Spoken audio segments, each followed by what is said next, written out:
The dental team, and in particular primary care dentists, have a core responsibility in the area of oral cancer.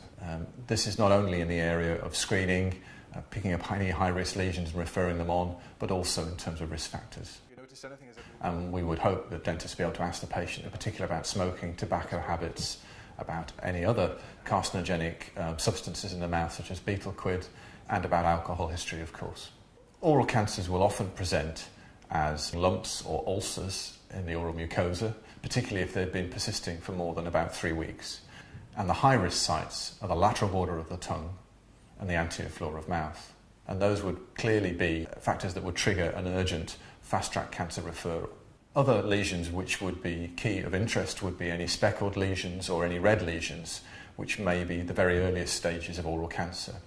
Other abnormalities in the oral mucosa, such as innocent-looking ulcers or white patches and leukoplakia, may require referral, but in this case possibly not as an urgent 2-week track cancer referral.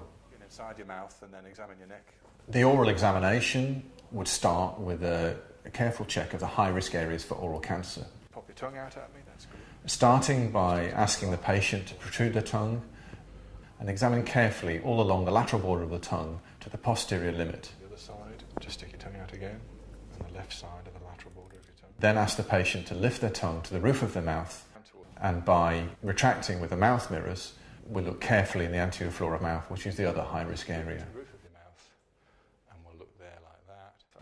We'll then move on to examine the lower gums, the inside of the lower lips and vestibule, the outside of the lower lips, and then examining the right and left buccal mucosa,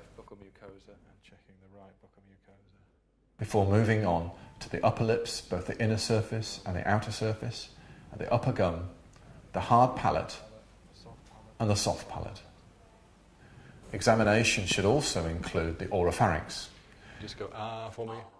And we'll examine carefully both tonsils to see they're symmetrical, any mucosal abnormalities and any masses in the tonsil.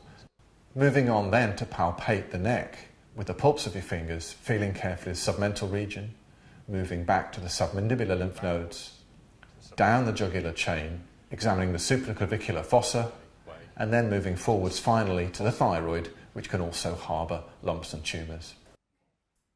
After completing the history and the examination, it's then important to document your findings in the patient's dental case notes.